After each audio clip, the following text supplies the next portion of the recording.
I mean, it all changes so quickly, right? In those first, few months, right? And then just that journey of like getting more confident with them and like then getting out and like doing more stuff, right? And Mike's saying is that you can do everything that you did before you had kids with kids. It's just shittier. I'm Keltie Maguire, and you're listening to the Kids Are Childfree podcast. Hello, and welcome to the Kids Are Childfree podcast. Today's episode is with a real-life friend of mine. This is Carly Church we're going to be hearing from, and this is a friend that I've had for about 15 years now from my home city of Vancouver. Of course, as you may know, if you've been listening for a while, I've been living in Munich for the last almost 7 years, which is kind of crazy. And Carly recently became a first-time mom. Now, she met her partner, Mike, a few years ago, as you'll hear, and Mike has 2 daughters who Carly is stepmom to. And so this is the first time since Carly became a mom a few months ago that I'm really getting the full story in terms of how she made this decision, what role, if any, this relationship with her stepdaughters played into her decision. I have been hearing from some of you saying that you are also a step parent and that it's sort of thrown this kids or child-free decision, I guess, into further question because of the experience that you're having, either being involved with or maybe less involved with your partner's kids and how that's sort of affecting your feelings about having or not having kids. So we're going to talk about that. We're going to talk about the first few months of motherhood. Carly also, and this is a topic that came up in a recent podcast with Sophia Seymour. Carly froze her eggs a few years ago, so we're going to hear about that experience. So lots of good stuff to talk about. I cannot wait for you to meet her. First, a little introduction to Carly. So Carly Church has a habit of choosing to swim against the tide. She is trained as a professional engineer and then moving on to work across the globe in the mining industry. She has often found herself blazing a trail for women in the industry. A love for travel, both recreational and as part of long-term rotations on mining projects from Botswana to the rather more chilly Northern Ontario, define Carly's life in her 20s and 30s. Now a mother to James and stepmother to Martha, who's 11, and Edith, who's 9, Carly is navigating how to balance the needs of her new family with the professional and personal pursuits which have always driven her.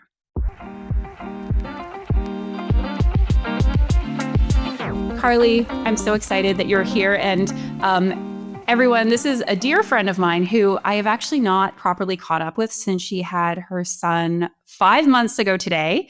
So we're going to be talking about the early days of motherhood, but also the journey that led Carly to this point in time of being a mom. So we're just going to get right into it. Carly, what do we need to know about you? Tough Big question, right? right? Right off the beginning. Well, as you mentioned, I just had a baby, so my son's 5 months as of today, which has been a great journey for me. And had him a bit later in life. So up till then, kind of was focusing on the other things aside from kids, in terms of traveling and working. I'm a professional engineer by training, and I work in the mining industry. So have been doing that for almost 15 years now. That involved a lot of travel, and I did a few years of rotation work. And then pre-James, my son, I also found my partner, and he had two kids. So I've got 2 stepkids as well. 2 girls that are a little bit older. They're 9 and 11 now. And that's it. Wow. Okay. Yeah, that's you like in a really small nutshell, because of course it's always hard to like, what do I share? Carly and I, it's funny because we have a couple of friends and acquaintances in common. Interestingly, we actually met in Sydney, Australia, despite both. You went to UBC, correct? Yeah, no, we met before that. No, we met before. Yeah, True. We met through one of our friends that you worked with at Spence Diamonds. And I think we'd gone out a handful of times right before you had moved. Yes. Too. So we met a couple of times, but I didn't know you that well before you then moved to Sydney. And then that's true. Yeah. And then you'd been traveling around the world. We met in Sydney, and then I was leaving Sydney and you bought some of my furniture, and we've known each other quite a long time now. So I'm curious myself, because you and I, prior to me still not having or having chosen not to have kids, but you having your child and becoming a stepmom, we often would talk about like, oh, kids one day, and I'm not sure. And I guess, I don't know if we talked about it in huge detail, but I would probably have characterized you as someone who like maybe wasn't fully clear one way or the other. And I guess today we'll maybe talk about if that was like largely due to circumstances or if that was just due to not having made a decision yet. But now, of course, fast forward and a lot of things have changed in the last few years. And so I'm curious to hear like what it's like. Now, you did mention you're a little bit older. And of course, you look about 25 for people watching the YouTube video. How old are you today? I am 41. Okay. I had to think about that. I thought you were about 1 year younger than me, but I can remember. I'm 43 in May, but I'm 42 right now. Okay, perfect. Yeah, I thought you were in your early 40s. And of course, age is all relative, but by some standards, people would say that's an old mom or older mom. And at the same time, you were one of 3 friends in their early 40s who has had a child in the last 6 months. So yeah, it's very much a path that a lot of women are on. I think for a lot of women it is. Yeah, absolutely. Okay, so interested to know, again, I probably made my own sort of assumptions about like maybe what your desires or lack of desires around kids were. So tell me, did you, let's say as a girl and leading up into young adulthood, envision yourself as a mother and having kids or kid? I don't think it was something that I actually really thought that much about, to be honest. And, which probably like translated into, thinking later, beyond, teenage years or young adulthood, right? I don't think that comment is specific to having kids too. Like, I think when I was younger, like looking to the future, like beyond like the 3 or 4 years ahead of me was just like not something I was like, didn't even like process or consider. Right. So it was like, it wasn't really like part of my thinking because like the idea of like thinking about something of what was going to happen when I was say in my 30s or, whatever, I was like, I don't like, I'm going to live that long. Like, what are you talking about? I'm 18. Like, so it wasn't right. And I mean, I know there's lots of people that like, when they're younger, they're like, they love kids. They, they want to be like, dream of being mothers and, all that kind of thing. Right. And I certainly wasn't in that realm, but I wasn't actively being like, oh, this isn't something I want. It was just something I wasn't thinking about. Yeah.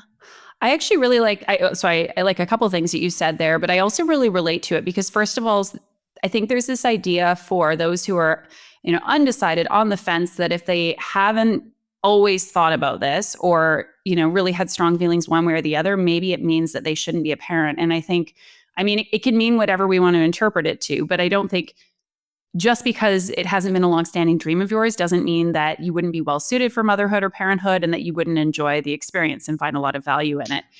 The other thing is sorry. I think, that it's a good point. And I think, that's like a really, I don't know, narrow-minded way of thinking of it because like, why is, parenthood is special, but why is parenthood special from that respect compared to anything else? Right. Like look at all the things that, you're doing now that you're doing like, or all those things that you dreamed about or like prioritized when you were like a kid or like even into your like early 20s. No. Right. Like life happens and, things of interest and priorities and all that stuff changes throughout time. Right. So I don't know why you're friends with me for a reason. You're so smart. Sorry, keep going. No, that's it. Yeah, no, it's so true. It's like, you look at me like, would either of us necessarily have guessed like Keltie's going to be living in Munich and have like married this German guy and like, not had kids and she's got this Mexican street dog and she's like helping people decide if they want to have kids or not. Like, I don't think we could typically imagine so many of the things that we have and experience in our life. And that's what makes life exciting and interesting. I also think, perhaps rather than being a clue or signal that it means we should or shouldn't have kids, if it's something we envision, it might just be more indicative of like our overall kind of personality or approach to life or philosophy on life. And I'm very similar to you, where I still remember being asked in like my first corporate job interview, what's your 5-year or 10-year plan? And I was like, I don't have one, like, which probably wasn't the best interview answer, but it's just not I was a little more eloquent than that, but it's just not the way that I've ever operated in my life. And even today, it's not that I don't have things I don't want to do or that interest me, but what's life going to look like at 52 years old? Like, I don't know. Yeah. I mean, it's like 10 years ago, I could never have planned my way to where I am now. Right. And 10 years before that, I could never have planned my way there. Right. So, that's not that outlook or the approach that I had towards my outlook of things. Okay. So where were you at then on like the kids or child-free decision, if you will, when you met Mike? And how many years ago was it that you met? This is Carly's partner. It was like, so I guess we met about 4.5 years ago. Okay. Were you wanting kids at that point, or where were you at in the journey there? I think I was still a little bit ambivalent, and not to be flippant about it, but I think it was something that I hadn't prioritized, and I hadn't met a person that I would have wanted to do it with, right? Or even like a person I necessarily wanted to be with, to even think about, like, is that someone that I want to have kids with, right? And so I hadn't spent a ton of time dwelling on it, I'm going to be honest. Yeah. And that's kind of where I was, right? Like, I'd obviously, I froze my eggs when I was in my mid 30s. So I'd kind of taken some, okay, this is something I'd like to leave open, right? And leave it as an option. But again, beyond that, it wasn't necessarily something that I actually had put a ton of thought into still at that stage, because I didn't feel like I was at like a decision point, because like, I was like, well, it kind of takes two to tango here. Like, I'm not so driven to this having a child be all and end all that it was something I would consider doing by myself. Right. Yeah. So yeah, it hadn't really still been kind of like a driving conversation in my head at that stage, other than, leaving options open for myself. Right. Did you, sorry, go ahead. No, go. It's so funny talking with like a proper friend versus a guest, because I'm like talking over you. Which is probably why my friends are like, you coach people, you chatterbox, but like I can hold the space if I need to. And now I'm like, Carly and I haven't caught up forever. Or at least, I mean, I saw you last when you told me you were pregnant, which was super exciting. And then I actually remember it was the previous summer when we were back, when we were sitting having drinks together in North Van, that I think either I or you, like, it came up the question about kids or not. And you were like, I don't know if at that point you would have been like actively trying or not to conceive, but I remember there was still sort of this like, I don't know, maybe question in the air. There was something I think around like, being a stepmom's, it's both maybe giving you further thought to having a child, but at the same time, it's like, that's obviously a big role to take on. And anyways, maybe I'm like, I'm jumping ahead in the conversation first of all, but all that to say that I'm like really eager to hear how this all unfolded. So I just want to go back to you freezing your eggs. And I remember, when you'd done that and you sharing a little bit about that process. I'm curious if having kids was like, it was neither sort of here nor there that much on your mind. What sparked the idea that this is something that you might like to do? Like, had a friend brought that up? Was it something that came in conversation with your doctor, or it was just still a little part of your thought that like, hey, maybe I do want to have kids someday. People I know are having kids right now. Yeah, I think it was, at that stage, it's still wanting to, not rule it out, let's say. Yeah. And I knew, I'd heard a little bit about it, and then I had a family member that had frozen their eggs, right? And so then it kind of got more familiar with it, and then I thought about it, and I was like, well, I should do that. Why wouldn't I do that, right? Yeah. I had the financial means to do it, which is, not an insignificant thing, right? Yeah. I say, everyone should do it. There's obviously the financial aspect of it. But I could do it without it being, a burden. Let's say, I don't know how else to describe it, right? Yeah. But, and so it just seemed like a smart thing to do, right? And especially, as IVF becomes more common, and knowing more people that have gone through the IVF journey, it's even without knowing that, it's like, well, could be a good possibility that I'd end up there anyway. So, why don't just be a bit proactive about it, and have, go through that process and have that kind of set aside and do it before you're kind of emotionally invested in the outcome. I don't know if this isn't the purpose or kind of the main part of the conversation. And I know you just had a conversation about egg freezing, but we can still, it's relevant for so many people. So let's talk about it. Cause that's the most uncomfortable, hardest part of that whole journey is the freezing, when they extract the eggs, right? And leading up to that, right? And so that's when you're giving yourself needles 3 times a day, you're doing all that kind of stuff. It's not fun. It sucks. So to be able to do that in a headspace where you're actually not emotionally invested into the outcome is I think makes it so much more manageable. Yeah. But then it just becomes something you're doing in a way, it was for me, right? It was uncomfortable and you're trying to manage this at work. And I do a lot of travel for work. And so I'm trying to dance around to oh no, I can't just pop up to, on a plane in 2 days to go wherever, because it just wasn't going to work with what I was doing. Right. Yeah. And so being in a headspace where I wasn't necessarily emotionally invested in the immediate outcome, or it wasn't something I was actually trying to have happen at that stage, I think made the process a lot easier for me, at least. Yeah. And then yeah, it's that's the hardest part. So do it in advance.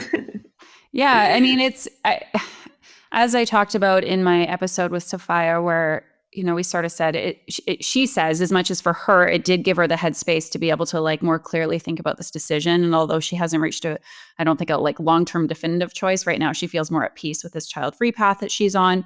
I think it really depends on people's motives for doing it. And certainly in your case, or if somebody's listening where it's maybe life is not such that I would like it to be if I decide to have a child, right? It's, you weren't 100% sure, but you did know that if I have a child, I'd like it to be with a partner and to sort of look and feel a certain way. Whereas I think if somebody, let's say, has the relationship they would have a child with, they've been deliberating about kids for 3 years, 5 years, 10 years, it may be a different consideration. And as you mentioned, it does depend what sort of resources you have available. And it's probably going to depend on a whole bunch of other unique factors. But for you, what you had told me, and I just want to confirm here, it was a positive experience and you're glad that you had chosen to freeze your eggs. Is that correct? Yeah, absolutely. And I'm glad I chose to do it when I did it, right? I'm happy with the decision to have made that kind of a standalone process that was kind of separate from, the actually having a baby side of it. Yeah. Okay. So you met Mike. Now, did you know, presumably you knew he had kids pretty early on. Do you remember what that felt like, or kind of what came up for you when you was it? I can't even remember. I think you guys met online. Is that right? Or we met online. Okay. Yeah. So you knew right away, I'm guessing by looking at his profile, father of 2. Mm-hmm. Yeah. Was that a good thing, a neutral thing? Was that I think it was a neutral thing. I was kind of at the stage, so 4.5 years ago, right? So I was in kind of my mid-late 30s when we met. And, again, that kind of thought changes a little bit as you get older, right? Because it is, a bit more, well, who's out there, who are you going to date, right? Mm-hmm. And, the likelihood of meeting someone, that maybe has been divorced, maybe has kids, right? Mm-hmm. It just statistically is more likely as you get older, right? And so it was something that I was open to, or, not something I was actively avoiding. And I would say, there is something kind of reassuring to know that you're dating someone that knows how to prioritize other people. Yeah. I mean, especially as based opposed to meeting a guy that's 40 that has never had to do that, right? Yeah. So, so that, it wasn't necessarily something I was looking for, but it wasn't something I was avoiding either, right? Okay. And I knew, it was apparent that he had kids right away. Yeah. And do you remember when the two of you had a conversation about, would he want more children? Did you want children? Where did the two of you sort of leave that? Or I guess start off with that when things became more serious. So, or maybe it wasn't when things were serious. I'm not sure. Yeah, I can't really remember having a, let's say like a keynote conversation around it, right? Mm-hmm. Mike loves being a dad, right? And I mean, I think when you're evaluating that decision, when you're with a partner and you can see how they behave as a parent, right? Like, Yeah. you, it's not a hypothetical that, right? You can see what that looks like, and he loves it, and he's such a good dad. Um, so I think a lot of it was really still up to me Mm-hmm. that it was apparent that he loved his kids and he loved having kids, and I don't know if it was a really specific conversation where he's like, I would have more kids, but it was clear to me that he would have more kids if I wanted to have Yeah. kids. So, um, but also, he had kids, right? So it Mm-hmm. wasn't necessarily something that um, he needed to do, right? Yeah. Versus, you know, not having any at all, right? And so we kind of had some conversations, but I don't think they were super in depth, right? And he kind of a little bit left that decision on me. I think some of it was, we brought it up a little bit, but it was like a very, not that it was super fast, right? But it was, kind of like a year and a half period where I just went through like a huge amount of change in my life, right? Because it was like we met, and then, and then he had kids, and then I moved in with him, and I, moved from Mount Pleasant over to West Vancouver, which, if you're familiar with Vancouver, is a very big lifestyle Yeah, change. absolutely. Yeah. um, and uh, and so there was a little bit of like, I'm still catching up with like all the changes that Mm-hmm. I've gone through, and like, in the kind of over that, say, like first 2 years that we were together, which is, I think, probably around like the last time well, not the last time, but the time that Yeah. you referenced before when we caught up. Right. So it was me, there was a process of me, I think, like, okay, well, I'm not like I haven't even thought about it because like this is what I've done right now, and I've had all Yeah. this people in my life, and I know about these two stepkids, and all that kind of stuff, right? So, and until I kind of had the space to let all of that settle, let's Yeah. say, and then okay, like what do I want to have kids, right? Because if I Yeah. do, then yeah, maybe this is something that we should kind of get in motion. Yeah. Actually, you saying that does remind me that, like, when I said we'd sort of had that conversation over drinks a couple summers ago, I guess soon to be 3 summers ago, time's flying, that it wasn't so much like we were talking about will you, won't you, but I remember that it was really distinctively like, it's just been a lot lately. Like it's as far as like there's been so much change. We Yeah. know we're building this home. We've got these young, I've got these girls in my life, which they're amazing. I know you have like a really special relationship with them, with Mike's daughters. And so I think, yeah, it was a sense of like, there's just been a lot happening, like kind of, okay, where am I at on everything else? So, and I don't want to put words in your mouth, pardon me. Does that sound accurate, or where was it? Yeah, no, I think that's pretty reflective Yeah. of where I was at the time, Yeah. right? Yeah. Yeah. Okay. Okay. So what shifted or changed to make you or the two of you say, like, let's have a child together? I mean, I think some of it was just like that naturally settling out, right? And then I was like, Hmm. okay, like this is, kind of, let's say, my new life now, right? Like in terms of, you know, my partner and his kids, and like this is what our life starts to look like. And then having kind of the space to think about that, and then yeah, deciding that, okay, well, actually, I think I would like to have a child, and this Hmm. this would be the right time to do it, right? Yeah. And I like, it just seems like a really natural decision at that Yeah. stage, almost like not a decision in a way. Hmm. um there's so many things that happen when you have a child, right? And one of which is, um obviously, kind of some upheaval to your life, and I'd already like just gone through that, so it almost took that part of the decision out, like, oh wait, like out of the process, right? Yeah. And it was more like, oh, would you like to have a kid, right? Would you like to have some of those external factors almost didn't seem relevant anymore. Cause like, Yeah. I wasn't contrasting my single life where I was traveling all the time and, you know, very low in the way of responsibilities and all that kind of stuff, right? With, oh, okay, now I'm going to have a kid. And what does that look like? I was contrasting, okay, well, we have this family already, right? Like Yeah. we had the kids 50%, Mike's kids 50% of the time, right? So we're already, involved in that kind of stuff. I already have these like responsibilities and commitments now, so Yeah. there's a bit of like, that's then what you're contrasting a little bit more, which I think um, probably helped the decision or it just like minimized, I guess, some of the decision factors. Yeah.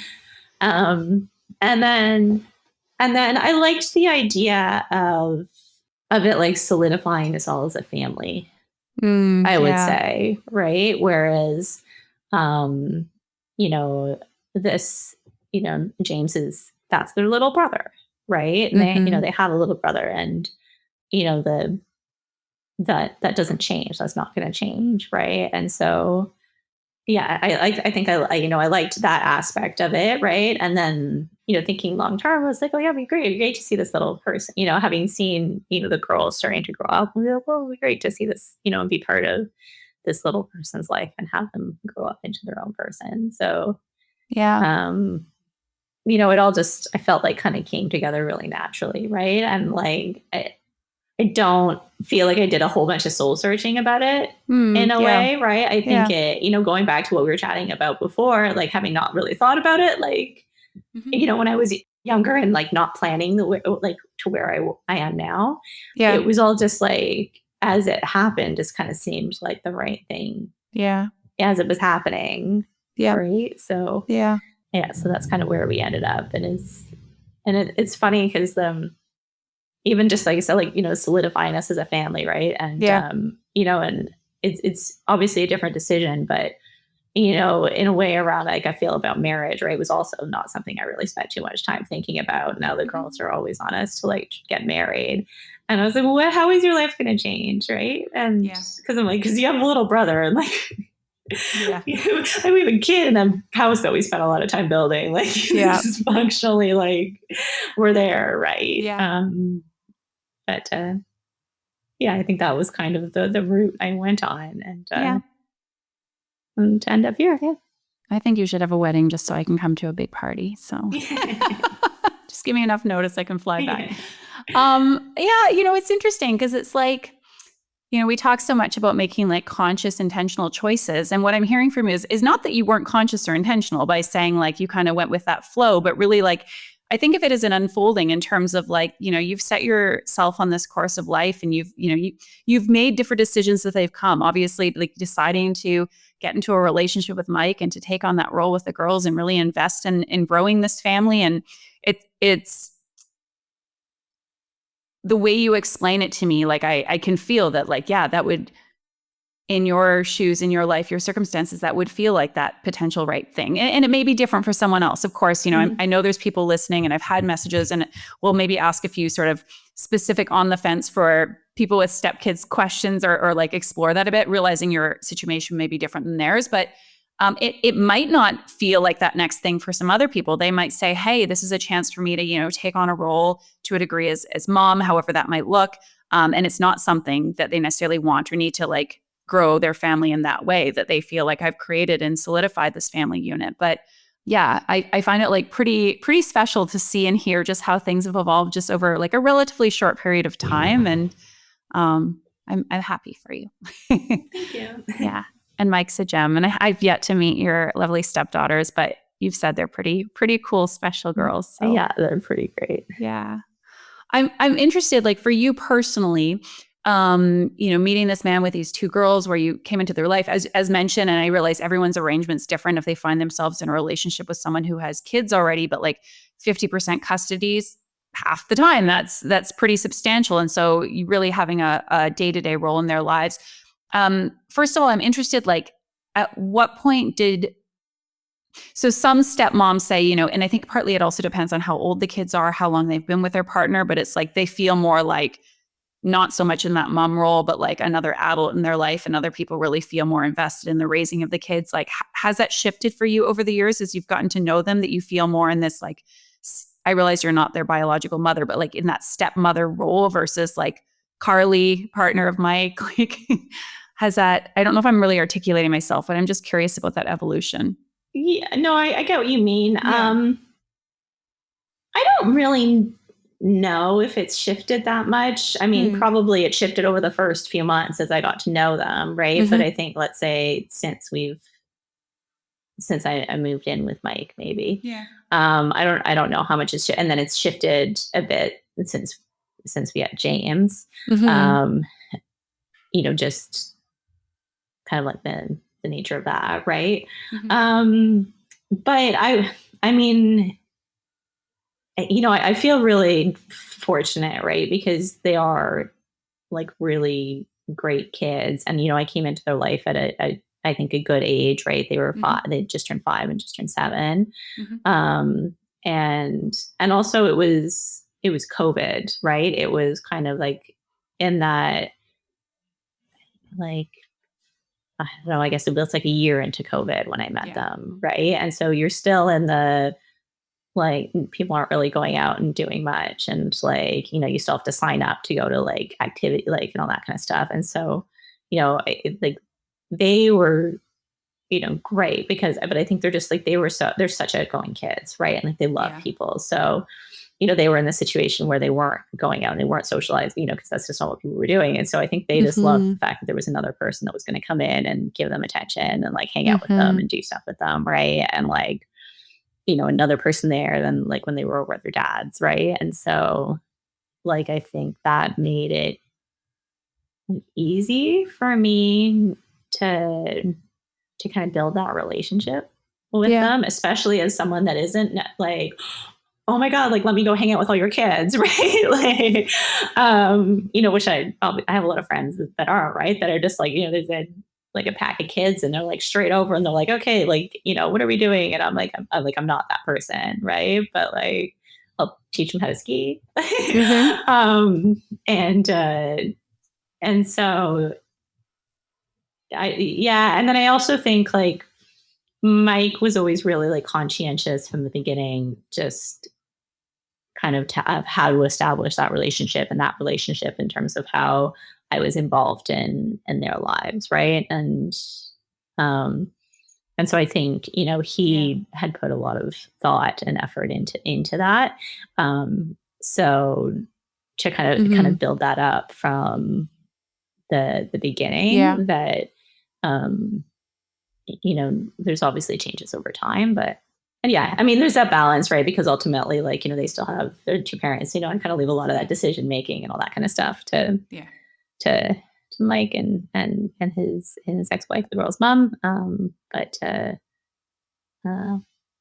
yeah, and then now I think the relationship changes just with respect to the fact that they have James is their little brother, right? So.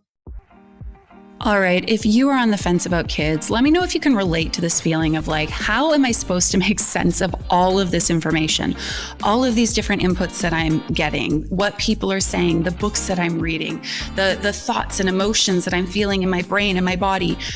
If you are having trouble finding your way forward to a clear and feel-good decision, you are going to want to check out my 3-month group coaching program, Kids or Childfree. This is a program specifically for women who are on the fence about whether to have kids or stay child-free, to give you a process or a methodology, if you will, to help you figure out which path is right for you.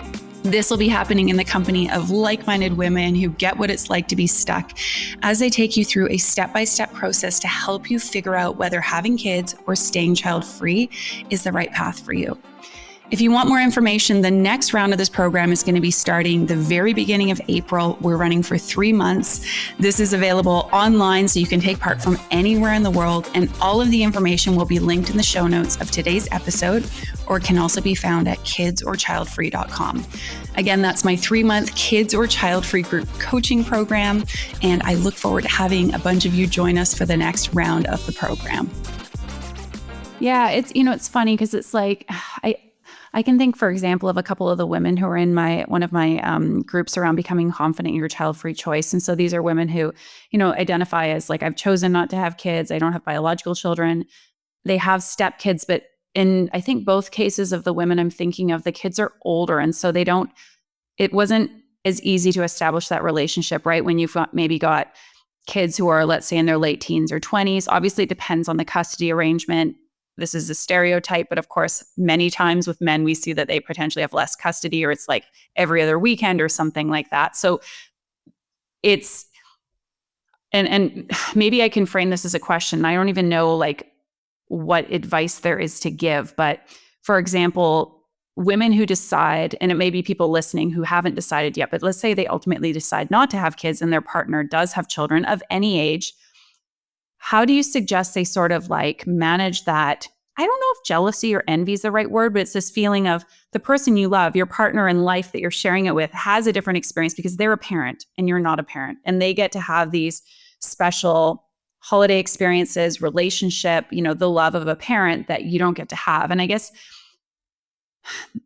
just hearing about sort of this tension that some of these women are navigating, like, I guess thinking for you, like, let's just say, even if you and Mike did not have a child together, did you ever, or can you speak to like feeling any sort of, I don't know, mixed feelings or complicated feelings around like, well, you're having this experience as these being like your biological daughters and I'm the stepmom, I'm the outsider, I use air quotes. Is that Mhm. something you ever grappled with? And if not, do you have advice for someone how they might be able to like think about that? I'm sort of putting you on the spot here a bit, but Yeah, I mean, I don't know if it was something I really grappled it with other than like, there's certain like logistical aspects of it, right? Where you're like, you know, having to negotiate something that you just don't necessarily have a lot of control over, right? In terms of like, at like a really like baseline level, just like kid schedules and like all that kind of stuff, right?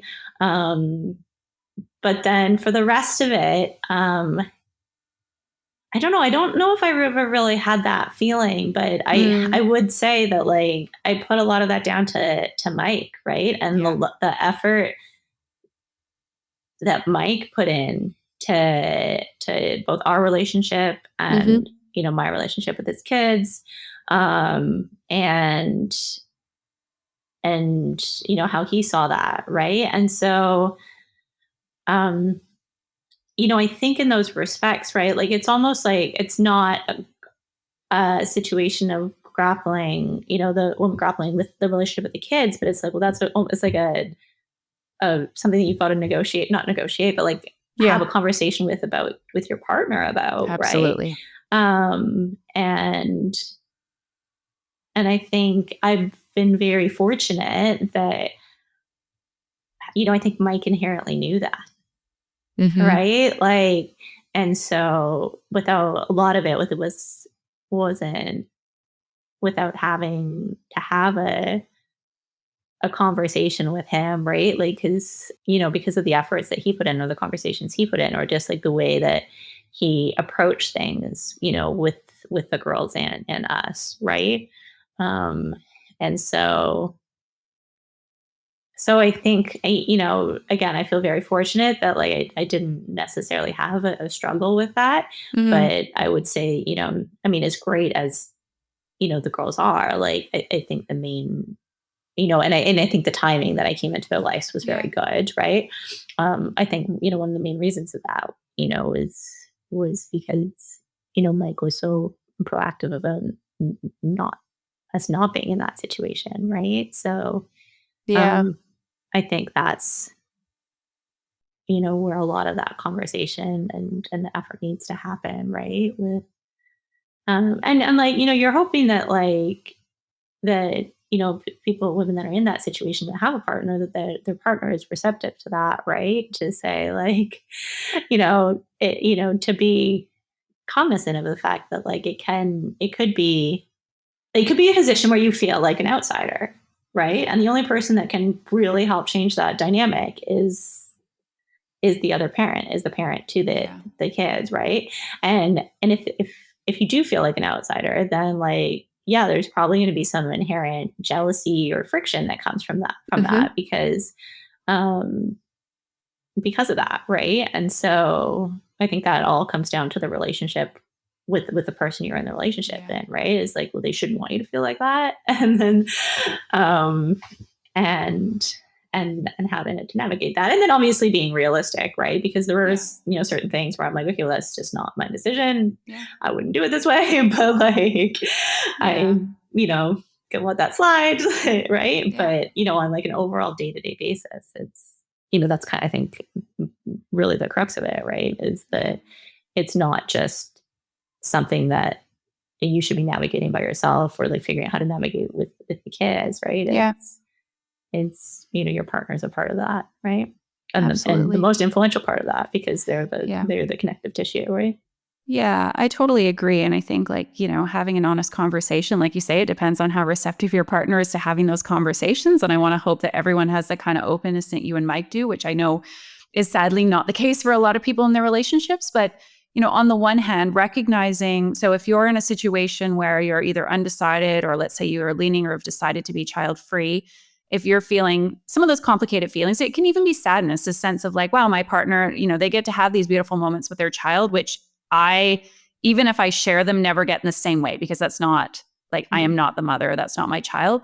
Recognizing that those difficult, wistful, sometimes grievous sort of feelings can be there, even if you don't have a partner with children, right? Like, it might be exacerbated, but I know for me, like, as I'm very open about, there's moments where I think, wow, that would be really beautiful, or I'm not going to get to experience that. But that's also just part of the process of like making a decision, is that there's always going to be, to an extent, challenges and sadness that might reside on what, the other side of the decision, or on the side of the decision you chose because of what you didn't choose. But I agree. I think having an honest conversation with your partner in terms of like maybe where you're struggling is a good starting point. Mm-hmm. And I also, I mean, just to sort of touch on one more different aspect of this, if somebody is on the fence about having kids, and I think, it sounds like you have again, not knowing like all the ins and outs. And I'm sure there's challenges raising children, as there always will be, but like such a good relationship with the girls, and they sound like really like lovely kids, and that Mike's a great father. Like, I do think those things perhaps maybe create, and tell me if I'm wrong, but like, let's say this, if those kids were like total terrors, and it was like always conflict, always challenge, like, you saw the parent-child relationship in a really difficult light, like, do you think that would have given you pause around having a child with Mike? I don't know. Okay. Because like I said, like the girls are great, and I think they've made things easy, but like my I think the decisions centered more around like Mike and his approach, as Mm-hmm. opposed to like what kind of kids they were, Yeah, good right? point. And so I think it's kind of a hard question, right? Because it's like, well, Mike could be the same person and the same present father and involved father and all that kind of stuff, and have kids that are more challenging. And Yep. I don't think that would have changed my decision, because it's like Mm. it was still more focused on him, right, as opposed Mm-hmm. to them. And I think them being such great kids is just kind of a bonus, right? um Yeah. Yeah, so totally. because I think that was it, from me, like, or one of the considerations, when I could see how he was as a father, right? And I could see how he was as like involved. And there could be that, you know, a little bit of like, well, he kind of had to be, because he had split Mm-hmm. custody. So when he was with the girls, he was their only parent, right? Um, but as someone that has spent a lot of time, devoting to their career, right? And, work really hard. Um, and, intends to continue to do that in some shape or form. Mm-hmm. Um, being able to see what that could look like for me was really important, Yeah. right? To be able to see that, like, um, you know, there's going to be a partnership there in terms Yeah. of the child rearing. And like, obviously right now it's weighed on more on me because, I'm the only one that can feed him, but and so, at 3 o'clock in the morning, there's only one thing he wants, right? Mm-hmm. But I, you know, I could see with the older kids, right? Like how he was present, how he was involved, and like, how he spent their time and all that kind of stuff, right? And to Yeah. me, like, that was something that was important to me and kind of helped me make that Yeah. decision of like, okay, well, like, I mean, I guess you never know, but like, it's fairly unlikely that I'm going to end up in a position where I just feel like I'm like a solo parent, like resentful of my partner, because that's not what I really want, Yeah. right? Because that's just not how he had approached Yeah. his that wasn't his approach to parenting his current kids, right? Yeah. And I think that was more important than their behavior, I guess, right? I Yeah. mean, obviously, there's some of like, you could see him instill manners and all that kind of stuff too, Yeah. right? But um, yeah, Yeah. I mean, even though you're shockingly, I think, and I can't, I don't know if this is 100% right, because this is now like, I have a few episodes in the can, as they say in the radio business. Maybe they don't say that anymore, but a few episodes recorded, but we're like coming up on like 55, 60 episodes. I don't know if I've talked to anyone else who's in that step parent role before, but it once again emphasizes something I hear across almost every conversation of somebody who has had a child with a partner, which has been most of our guests. That relationship is like paramount to determining what that experience, not in entirety, but in large part, is going to be like having and raising a child. And one, we could say, leg up that people who have a partner who has a child or children, provided they're involved with still raising them and like have that relationship, is you're getting a pretty clear picture right there of like what is likely in store. And so just like I tell people when they worry about, let's say, like, shared physical, mental, emotional, like load at home, it's one thing for a partner to say they're going to do something, but you need to base it on what they're actually showing you. Right. And mhm, similarly with this, what you were seeing was saying like, yeah, this is good. This is what I want. This is the kind of co-parent I want to have a child with. And so I think it can also be a powerful indicator for potentially for somebody who's on the fence to like, yeah, not look at that child or children that you are a step parent to, but what's the parenting role look like and the involvement and how that's being, yeah, how is your partner showing up as a parent and allowing that to also, in part, because it's not the only reason a person decides to have kids, but like allow that to inform some of your decision making. yeah, yeah. I mean, I think like to me, that was the more important side, right? Because again, like when you're just looking at the kids, like there's a whole host of factors in there too, right? Like especially if they're in another house 50% of the time, and like what's that environment like, right? And like, I mean, if you have like are looking at kids that are, like 13-year-old girls, and I'm like, it's probably not fair to base an entire person like on the behavior of, a Yeah. 13-year-old girl, because like that's just like a notorious like awful time in a girl's life, and they're probably not going to show up as their best self during that stage, right? So like there's so many other factors that lead into that, right? And so Yeah. yeah, the one consistent one is the partner. What are they like, and how do they show up? Yeah, absolutely. And of course, for those listening, like I realize, I think my partner would have been a fantastic father. And what I see in our relationship would lead me to believe that there were so many other factors that played in and that ran contrasting to that we jointly and myself decided not to have kids. But if you are on the fence and you are like, oh, should I have kids or not? But I'm not sure because of this dynamic that I'm seeing play out, like, what is it that you're seeing on the home front or with your stepkids that is like maybe causing some reluctance? And is it actually rooted in like the child or children, or is it more to do with the parent and your partner? So Yeah. again, this is like outside my wheelhouse, but just Yeah. trying to kind of like think through and reiterate some of what I'm hearing from you. So let me know if I got any of that wrong. No, I think, yeah, Yeah. that sounds right.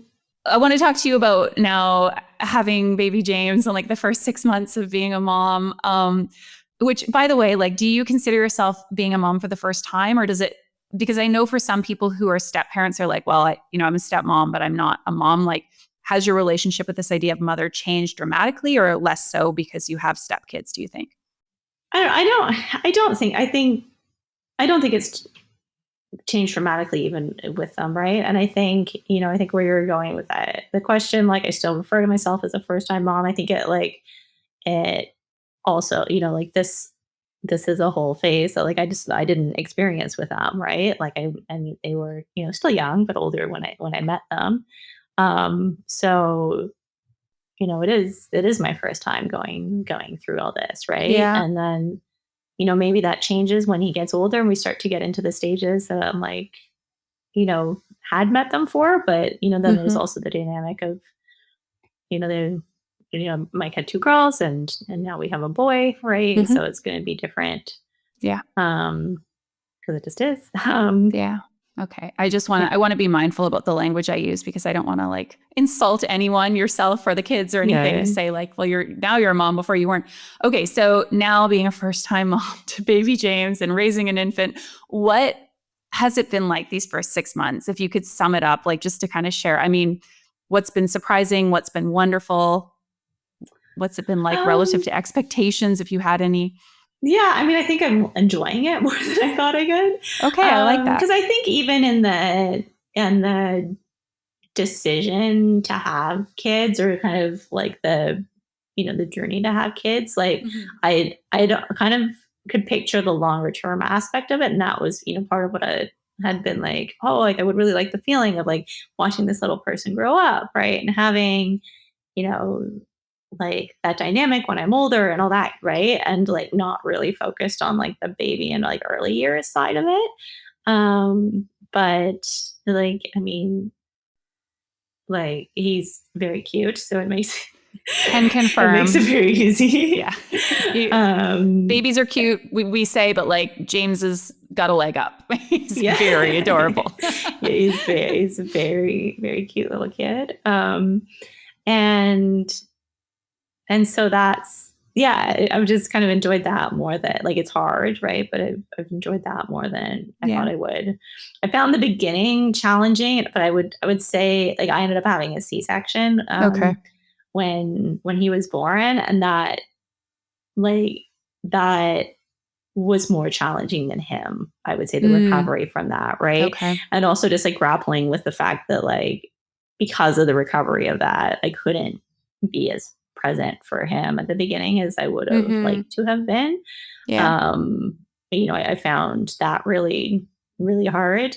And then like once I was in a position that I could be more like active, that I could pick him up, like, Yeah. because that is really hard at the beginning, right? And especially when you are a first time, parent, right? To like, Hmm.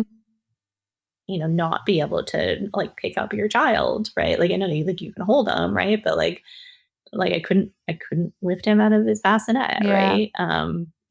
It just like yeah, it's hard, right? Um, and so then once I was more mobile and, you know, could do more and then do more for him, and then I was like, this is right. It's fun. I like this. He's cute. um, Yeah. and then I mean it all changes so quickly, right? In those first, few months, right? And then just that journey of like getting more confident with them and like then getting out and like doing more stuff, right? And Mike's saying is that you can do everything that you did before you had kids with kids. It's just shittier. um, but like, so we're doing that, like invested in doing that. And be like, I took him to the hockey game. It was awful. He cried. Like, Yeah. we didn't really watch the game, but I'm like, well, we took him, and then next time it'll be easier. So, Yeah.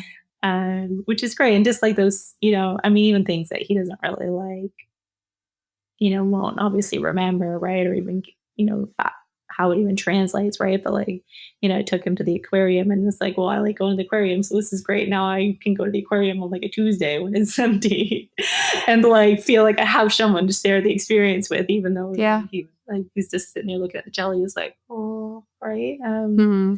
So, so that's been great. Yeah.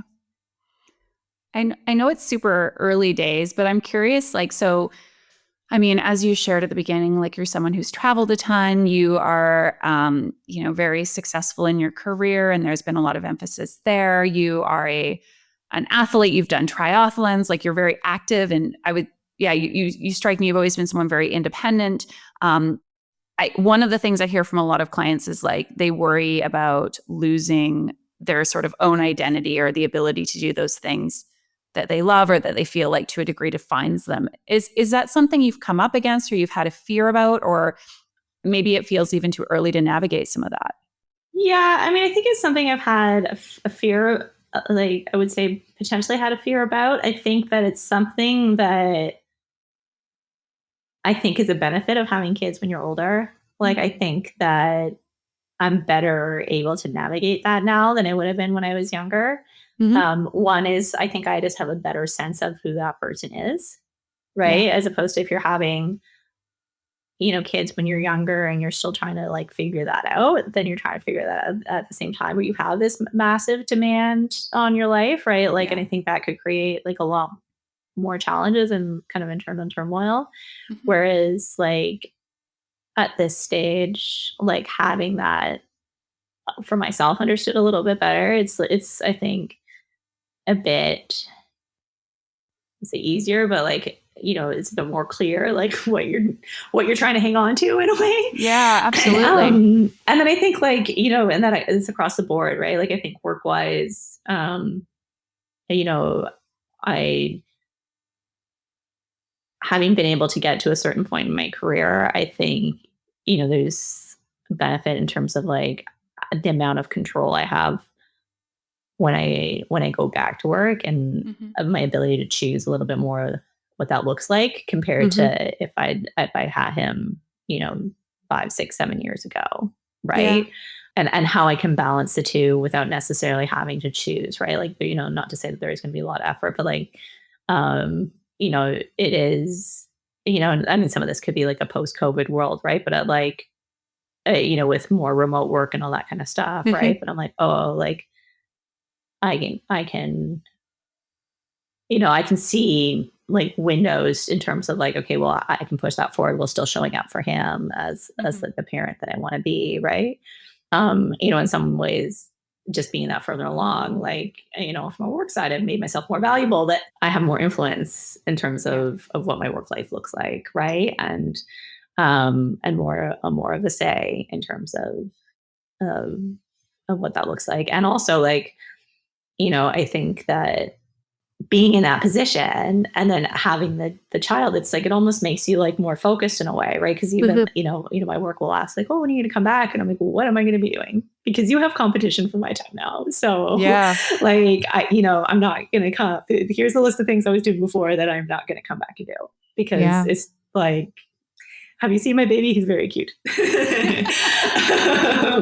Right. Versus like, but here are the things, that I will come back and do, right? Which is all servicing, like advancing my career and working hard and all that kind of stuff. Right. So I think, there's a flip side of, actually I think it helps. There's an advantage there into being a little bit more focused for certain things, right? To make it worth my while. But I think if I had been younger, I wouldn't be in that position, right? So I think definitely some benefits to that, right? Yeah. And then also like, the rest of it, like just from like being active, right? Um and yeah, I mean it's just trying to make time for things, right? And having a part, was like on weekends. It's like, well, you're a kid too, right? Like, to make sure that you make time to be able to continue to do that kind of thing, right? And like, you're not doing it the first 2 months or whatever, right? Um, but I do, yeah, I do think, that is an advantage to being a little bit older, Yeah. and having had James is, both like mentally in terms of just like really feeling more sure of who I am and comfortable like with what that looks like. And then also just like not gonna lie, like financially, right? Yeah. Like, my Yeah. financial position now versus what it would have been 10 years ago, Mm-hmm. um, is very different. Right. And so, what that can, you know, in terms of efficiency, in terms of support, right? That like, I'm not managing, okay, well, what's my work going to look like versus raising a kid versus like the never ending load of laundry because I'm not doing it. Right. So, which is a very fortunate position to be in. Um, but again, certainly not one I would have been in if I had kids 10 years ago. Right. So, Yeah. I need to close a loop because I'm sure people are listening thinking, okay, so did she use her frozen eggs? Can I ask? we did. You did. Yeah. Um, yeah. And I think that was, to be honest, like a bit of once we made the decision to have kids and started actively trying. And like, Mm-hmm. again, if I was younger, we probably would have Mm-hmm. tried a bit longer. Mm-hmm. Um, but it was like, all right, well, let's get the show on the road then. Yeah. Yeah. Like, I don't want, it's one thing to spend 6 months or a year trying when you're like 33, right? But when Mm-hmm. you're 40, you're Yeah. like, no, I don't want to. I'd already mentally taken the time off work. So Yeah. Yeah. And you had the younger eggs there to use. So it's, yeah. it sounds like it was a good decision, both like looking to the future, but then also like in your present day, like looking at what that's afforded you in the form of, being able to have your son. So yeah. And like you say, not to say it wouldn't have happened otherwise, but to, I guess, create a little bit more expediency, if you will. Yeah. So, And I mean, I guess the benefit of like, because like if I hadn't frozen them and, it was like, oh, are you going to have like, you could like try or you can go through IVF? Like that I think would have been a harder decision, like maybe at the stage, right? But like it yeah, just okay. seemed like a bit like, I don't want to say easy, but to the point I made earlier, like that was the hard part, right? Like the second stage of it is like from a physical perspective, it's just like it's quicker, it's not as demanding and all that kind of stuff, right? So it's like, okay, well, I got some eggs on ice ready to go, so let's get moving. Yeah.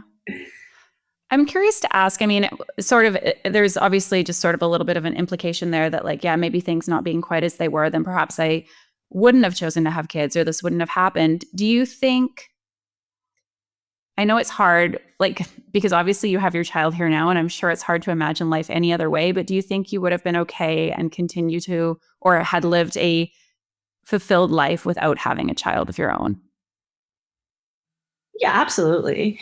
Right? Like I think that like I'd gone to that stage without it being like a cloud hanging over me, right? So, um, what I would have switched, like I don't know, right? Yeah. I think if there was a situation where like Mike and I had decided to want to have them and then like couldn't, like there would have been a period there that, and then we ultimately weren't able to have James. I think there would have been a period there of sadness for sure. Sure.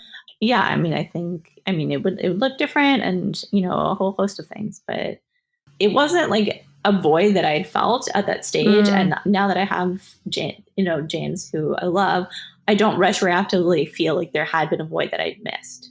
Oh, interesting. You know what I mean? Like, so I think some people will say that, right? They're just like, oh, I didn't like, realize it. And I'm like, well, yeah, like I don't, like, I'm so happy to have him and, and all that. Right. But I don't think there was like now that I'm kind of on the other side of that, being like, oh, this is what was missing all the time. I was like, no, this is just different and it's great. Like, yeah. I today's conversation, there's a few things or a couple things I've asked you or thought of that I'm like, oh, I need to bring this to the table more. And so I'll just off the back of that say, would you say that now knowing what you know and experiencing the love you do for your beautiful, very adorable baby, that you didn't know true love before having a child? I know that's something that a lot of people say, like you don't know true love until you have a child. How would you respond to that? Yeah, I mean, I guess so. I feel like it's different than like it would have felt if someone, because like I've heard that, right? And yeah, it doesn't necessarily feel the same way as like what I would have like if I tried to like imagine what someone meant by saying that, right? Yeah. Um, and so like, I mean, for me, I don't want to say it comes in the form of like anxiety because it's not anxiety, but it's a like, I think it'll change as he gets older, but you can Yeah. go through this like not having him to all of a sudden this person's being there Yeah. and he's changing. So for like right now, it's like, it's almost like this feeling of like love, but like, oh my gosh, it's temporary. Like it's going to go away because you're Yeah. just like, oh no, but he's here forever. Right. Yeah. So it's not going to go away and just like, but that like kind of feeling around that. Right. Yeah. Is what I felt, but, from like I don't know, like just common sense. I'm like, well, you have to feel that because otherwise like, it'd just be a total nightmare. Yeah. Because otherwise, if someone was waking you up like 4 times a night and screaming all Yeah. the time, and then you just be like, no. Yeah.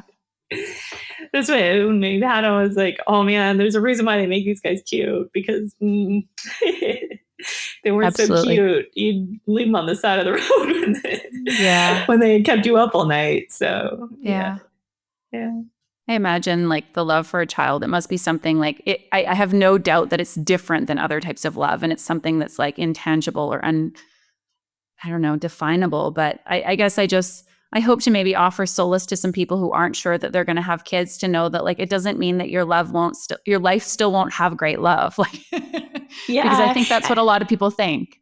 Yeah, I just don't think that is the case, right? And I think it's just like it's like a different feeling, right? And I think some of it stems from the fact that it's like with this person, especially when you have a baby, like, versus, being a stepmother, it's like this person needs me, like they can't do anything, like, and I am the person keeping this person alive right now, right? And so, I mean, that's a very unique feeling, right? Absolutely. Um, but so much of it like stems with that from that, right? Versus just like, oh, it's the only true love, right? And I'm like, but not, I don't think that's the case. I think it's, the unique situation of like this person needs you with their entire being, right? Versus, if you were with a partner, then that's not healthy. I mean, people talk like that in movies, but I always find it a little over the top. Okay, Yeah. codependence much. Yeah. Yeah, I Yeah. can't survive without you. I need you with my entire being. Say it again. It's so Yeah. romantic. Creep. Yeah. Sounds very emotionally demanding. Yeah, I agree. That feels like a lot for me. Okay. Okay, before we wrap up, I have 5 rapid fire questions that I like asking my guests. So the first 2 are finish the sentence. Being a mom is? Oh, it's fun. Being a mom is not? What's the opposite of exhausting? Like leisurely? It's not like leisurely, no. Okay. What is one tool or resource that you think might help people with the decision of whether or not to have kids? Their partner, right? Yeah, talking And to their partner, you think? talking Or to the just, partner, right? And, especially, you know, from our conversation before and like what you referenced, right? If you're a step parent and grappling with that, right? Like I think in some ways you might be less inclined to talk to because your partner's already made that decision to have kids, right? But yeah, to make sure you talk to them, right? absolutely. Okay, what is one thing that you would like child-free women to know? That I'm super happy I had James, and I'm really thankful that he's here. But like, my life was great before him too, and I would have, if for whatever reason that's not w- where my path went, I would have continued to have a very fulfilling and interesting life. And lastly, if you could give one piece of advice to someone who's currently on the fence, what would that be? Yeah, understanding what's driving some of that, right? Especially as it relates to your partner and going going back to that, that person that you're making that decision with, right? And how that might be influencing your your decision, right? Like I said during our conversation that, being able to see Mike as a partner and as a parent and what that looked like, it just made, I had the benefit of him seeing him with his kids, but that made that decision so different for me versus if he'd been a different person, I don't know what that would have looked like. Right. And so, you know, yeah, for I would say like so much of my decision to become a parent hinges on who he is, right? And how he approached things, right? Thank you, Carly.